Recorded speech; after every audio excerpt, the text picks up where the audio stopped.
এই 22 বছরে আমরা প্রায় 1,11,000 রোগীর আমরা চিকিৎসা দিয়েছি। মানুষের যে দুর্বিষহ অবস্থা থেকে মুক্তি, এটাকে আমাকে অনুপ্রাণিত করে। তাদের যে আশীর্বাদ, তাদের যে দোয়া এই মুহূর্তে, সেটা সত্যিই আমি অনুপ্রাণিত হয়ে আপ্লুত হয়ে যায়। আজকে এটা 22তম মেডিকেল ক্যাম্প, জাস্ট একই স্থানে একই দিনে 21শে ফেব্রুয়ারি। তো এটা শুরু যখন করি তখন আমার একসাথে কয়েকটা উদ্দেশ্য ছিল। একটা উদ্দেশ্য হলো যে আজকে থেকে 22 বছর আগে যদি এই এলাকার মানুষের স্বাস্থ্য সম্পর্ক জ্ঞান এবং চিকিৎসার যে ব্যবস্থা সেগুলো চিন্তা করি, তখন বলতে গেলে এটা ছিল একদম অজপাড়া গাঁ, এবং এখানে মানুষের আধুনিক চিকিৎসা সম্পর্কে কোনো ধারণাই ছিল না। তারা সম্পূর্ণ নির্ভর করত ঝাড়ফুঁক, তাবিজ কবচ এগুলোর উপরে।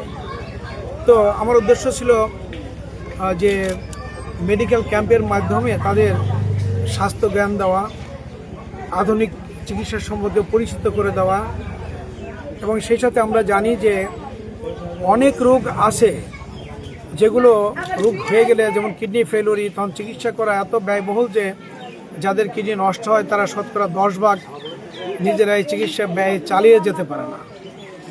অথচ যদি আমরা একটু সাবধান করতে পারি আগে থেকে, তারা যদি সুস্থ জীবনধারা চর্চা করে, তাহলে 50 থেকে 70 ভাগ ক্ষেত্রে এই ভয়াবহ কিডনি বিকল প্রতিরোধ করা যায়। কাজে আমার উদ্দেশ্য ছিল মানুষকে সেই সুস্থ জীবনধারা সম্পর্কে তাদের অবহিত করা এবং তাদের সচেতন করা।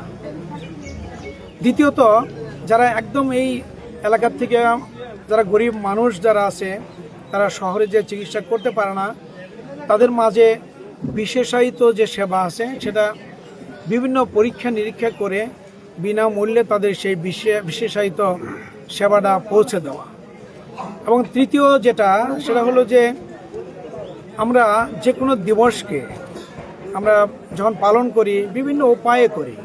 আমরা সেগুলো ফুল দিয়ে, কবিতা, বিভিন্ন কবিতা আবৃত্তি করে বা সাংস্কৃতিক অনুষ্ঠানের মাধ্যমেও করতে পারি।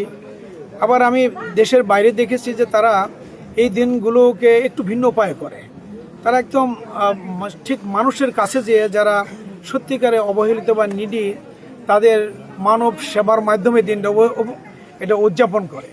তো আমারও সেই ইচ্ছাটা ছিল যে এই 21শে ফেব্রুয়ারি এই দিনটাকে সিলেক্ট করেছি এই জন্যই যে এই দিবসে আমি সত্যিকারে ভাষা শহীদদের প্রতি, এবং যারা বিভিন্ন সময়ে 71-এর যুদ্ধে যারা জীবন দিয়েছে, ভাষা শহীদে যারা জীবন দিয়েছে, এরপরে বিভিন্ন সময় দেশের জন্য যারা জীবন দিয়েছে, তাদের সম্মান দেখানোর জন্য এভাবে মানুষের পাশে এসে তাদের সেবা করে আমরা সেই আত্মার প্রতি সম্মান দেখাতে চাই।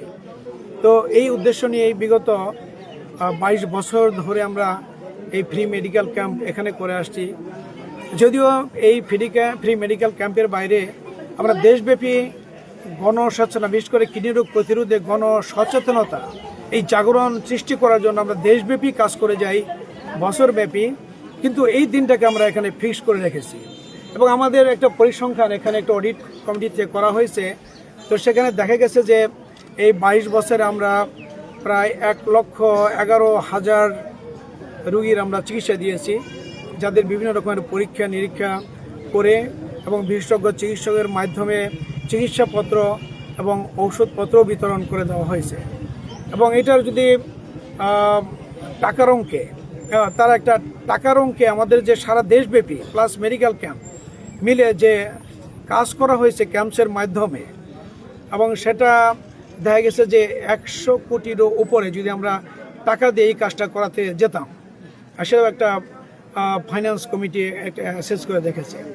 তো আমি মনে করি যে আমাদের এই যে ছোট্ট প্রয়াস যেটা, এই প্রয়াসের মাধ্যমে অন্তপক্ষে আমাদের এলাকার মানুষ যতটা কিডনি সম্পর্কে জানে, আমি এটা একটু চ্যালেঞ্জ করেই বলতে চাই যে নিউ ইয়র্কের যারা সর্বোচ্চ শিক্ষিত মানুষ, তাদের সাথে যদি কম্পেয়ার করা হয় আমাদের এই পল্লী গ্রামের কৃষকদের, আমি মনে করব যে কিডনি রোগ সম্পর্কে তারা তার চেয়ে কোনো অংশেই কম সচেতন না, বরঞ্চ বেশি।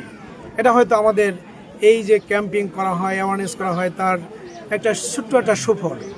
কাজেই আমি এই জন্য আরও অনুপ্রাণিত হই যে এই ধারাবাহিক, যদিও এখন রোজা শুরু হয়েছে, মাত্র ইলেকশন চলে গেল, তবু ক্ষুদ্র আকারে হলেও আমি এটা বন্ধ করিনি। আমি চালিয়ে যেতে চাই আমাদের এই কাজ।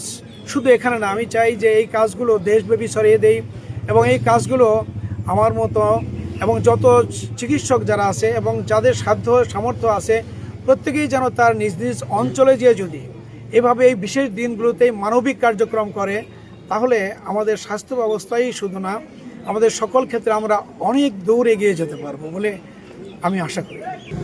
আমি গ্রামে যখনই আসতাম, অনেক বৃদ্ধা মহিলারা আসতো।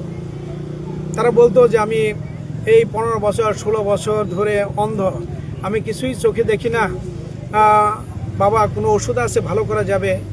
তখন দেখি যে তার চোখে ছানি, সেটা তো ওষুধ দিয়ে ভালো হবে না। তো তখন আমি চিন্তা করি যে আমি এদের এই যে অন্ধ বরণ হয়ে আছে, বিশেষ করে পল্লীর যারা বৃদ্ধা মহিলা, তারা তো অবহেলিত থাকে, সত্যিকার পুরুষদের তুলনায় কিন্তু তারা অবহেলিত, এদের এই চোখের অপারেশনগুলো হয় না। তখন আমি ডিসিশন নিই যে আমার এই কিডনির পাশাপাশি অন্যান্য বিষয় যেগুলো আছে, বিশেষ করে চক্ষু, এদের আমি ধারাবাহিকভাবে এখানে ক্যাম্পের মাধ্যমে সিলেকশন করে ঢাকা নিয়ে বড় বড় হসপিটালগুলোতে, বিশেষ করে লায়ন্স ক্লাব যারা আছে ওরা আমাকে অনেক হেল্প করেছে, আরও কয়েকটা চক্ষু হসপিটাল তারা আমাকে হেল্প করেছে। আমি তাদের অপারেশন করি, আবার তাদের বাড়ি পৌঁছে দেই। এটাও তারা যেহেতু অসহায় মানুষ, আমি চেষ্টা করি আমাদের নিজেরা প্লাস লায়ন্সের কিছু, তারা যদি অপারেশনটা করে দেয়, সবার সহযোগিতায় আমরা এটা চালিয়ে যাওয়ার। এবং এ পর্যন্ত 3500 রোগীর স্থানীয় অপারেশন করা হয়েছে। তো আমি মনে করি সবচেয়ে আমার এটা সার্থক তখনই মনে হয় যখন অপারেশনের পর আমি একটা বৃদ্ধা মহিলাকে, যার যখন চোখটা খুলে দেওয়া হয়েছে প্রথম ব্যান্ডেজ, তো আমি জিজ্ঞেস করি যে আপনি কেমন আছেন, আমি ডাক্তার সামাদ, আপনাকে দেখতে আসছি। তখন উনি আমাকে যে বুকে জড়িয়ে যেভাবে হাওয়া করে কান্না করেছিল যে বাবা তোমার জন্য আমি পৃথিবীর আলো আজকে 16 বছর পরে দেখতে পেলাম। তো সত্যি এ ধরনের মানুষের যে দুর্বিষহ অবস্থা থেকে মুক্তি, এটাকে আমাকে অনুপ্রাণিত করে।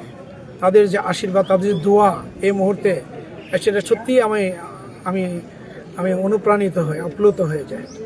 আমি ধারাবাহিকভাবে সেই জন্যই চিন্তা করছি এটা যতদিন পারি আল্লাহ বাঁচিয়ে রেখে আমরা চালিয়ে যাবো ইনশাআল্লাহ।